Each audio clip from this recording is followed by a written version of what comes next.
Hi, everyone. I'm Leah Neiman at leahneiman.com. I'm an author, a speaker, and a consultant, and I also bring you these Tech Talk for Parents every Monday through Friday.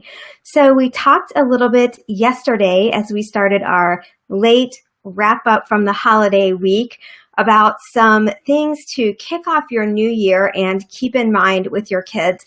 And I want to go into detail about one of them today because this is something that I read a little bit about at the end of last year, some stats on kids and actually some adults not being able to determine whether what they read online is truthful or not truthful. So I wanted to kick off the new year and kind of give you some tools to be able to determine that and to go over this with your kids. So tonight we're going to talk about this because I think it's timely and I think it's so important. So for our kids growing up and doing lots of their research and pulling a lot of sources from the internet, and also for us, really a lot of adults now, we're getting a lot of our information while we're online. A lot of it from Twitter, a lot of it from Facebook. We're following to news sources, much more than we used to from newspapers and even from television, and our college kids as well. So we're finding with that comes a whole new ball game. So how do we determine if those sources are truthful or if not even so much as if they're truthful, if they're solid sources or if they're opinion, because sometimes that's hard to determine. So how can we have some criteria in mind that will help us determine if they are opinion pieces or if they are real fact pieces? And by that, I mean, if I write something, it's my point of view even. So a lot of blog post pieces are, hopefully given a lot of weight from both sides. But if someone's doing even a product review, are they paid by that company to write the review, and may that sway their opinion a little bit? All right, so when we are doing our research on something, we need to keep that in mind, and we need to pull in, I used to tell my kids at least 3 resources of information, but then also understand the point of view that those resources are coming from. So what are some tools that we can determine? And then as we're looking at those sources, what are some ones that we just want to stay away from altogether? So I'm going to give you 5 things to kind of keep in mind, and then a tip at the end as well. All right, so let's get started because we want to keep these Tech Talks to 15 minutes or under. And just so you know, all of the topics that we're covering today are going to be blog posts that will be showing up over the next few weeks on my site. If you opt into my newsletter, I pop my blog post into my newsletter and let you know that those are available. So if you're interested in that, you can go over to leahneiman.com at the end of this Tech Talk and sign up for my newsletter.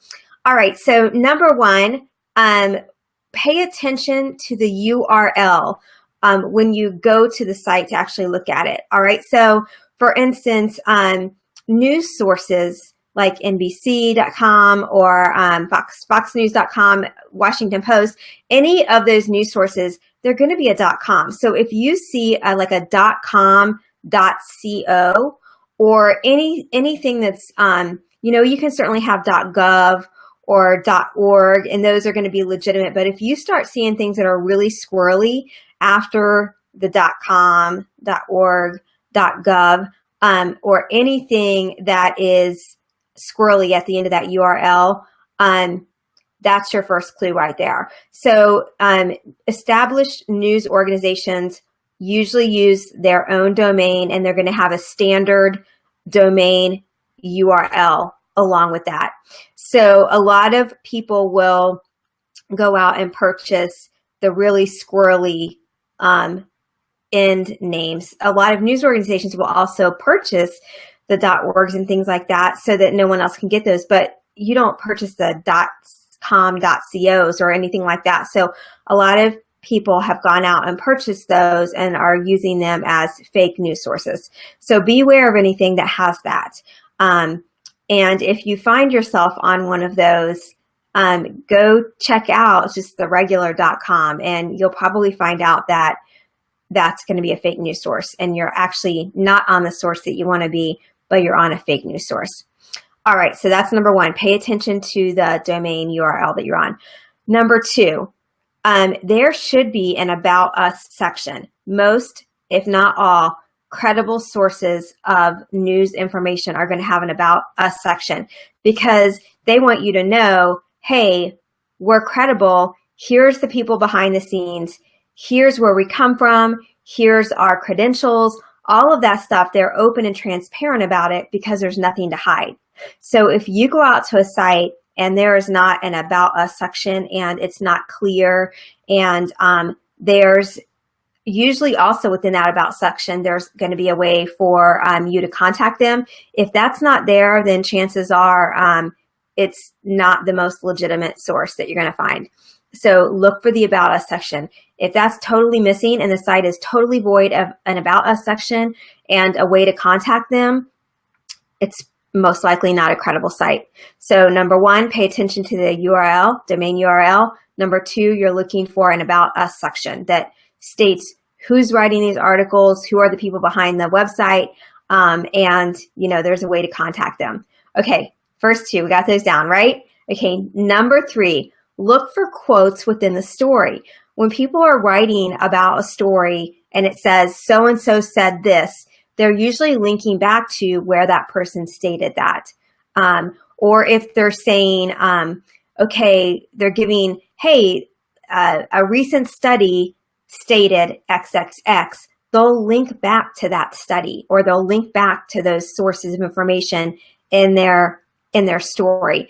If you don't see quotes in the story that are linking to those sources, that should be a little red flag that it's not a credible news source. So those and the links should be to reputable sources. So it shouldn't just be to someone else who's quoting that same quote. So you're looking for someone that's quoting the first source of information. All right, so number one, pay attention to the URL. Number two, look for the About Us section. And number three, look for quotes in the story that are linking back to that original source.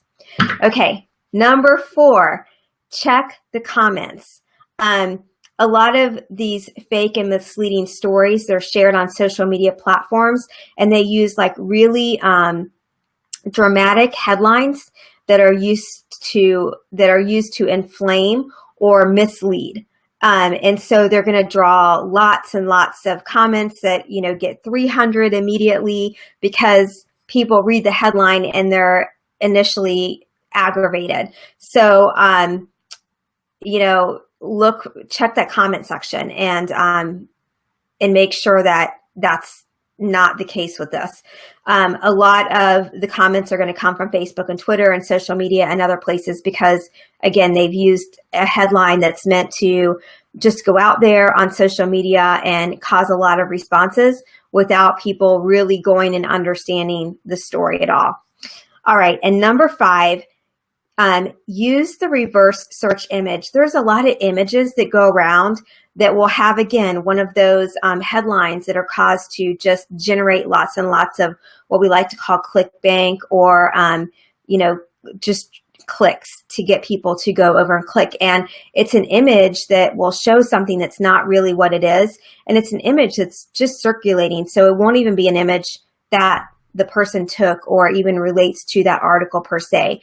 And it's really easy to Google search an image. And a lot of times when you do, you'll find out that that image is not really pertains to the article or is not an image that person took at all. And you can do a quick Google image search to find that out. You just right click on the image and it comes up that says Google search that image, and it will show you where that image came from.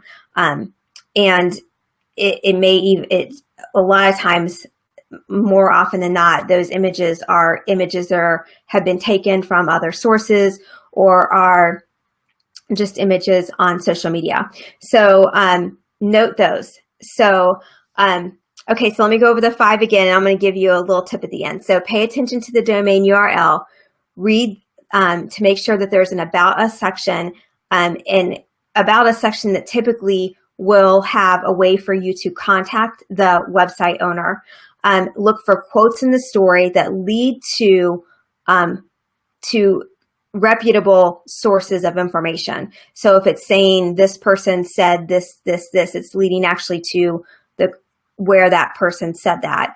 Or if it's mentioning a study, it leads to that study. Number 4, check the comment section. If there's tons and tons of comments and they're just spammy comments, where you can tell that the headline's been put out on social media to draw attention, chances are it's not a credible story. And number 5, check the image by doing a reverse Google search. Okay, another tip as well. A lot of people don't understand that stories from places like The Onion they're satire. So there's a lot of sites popping up that are satire. And they're stories that take something that's kind of something that we see and they blow it up, and they're meant to be funny, but some people don't understand that those are satire. And so they'll start circulating that and they'll be very upset about it. So things like that come from The Onion, those are satire. And if you read something that you kind of like, really, that just seems far-fetched to me, you can go check it out through snoops.com. So before you circulate something, be sure to check that out through snoops.com and make sure that that is a credible source. All right, so those are your 5 things to check, and then also your tip at the end. I hope this has been helpful. And again, these things that I'm talking about this week, I'm going to put them into a bigger blog post, because I think that, number 1, I want to be sure to put some of these things and link to sources for you guys, but also I want to be sure that you have these in something that you can keep on hand for your family and your kids if you need to link back to them. These are some great things to go over with your kids, especially if they are researching papers. Make sure that they're using credible sources in their papers, and teach them how to kind of sort through those as well. So, all right, I hope you have a great evening, everyone. Don't forget, our Tech Talk tomorrow is at 9 o'clock in the morning, as we're getting back on schedule and getting all these Tech Talks back up again. And next week we will be back on schedule as well with our Table Talk for your family. So I hope you are ready to download those again and have some great discussions with your family as well. Have a great evening, everyone, and I will see you back here tomorrow morning at 9 o'clock.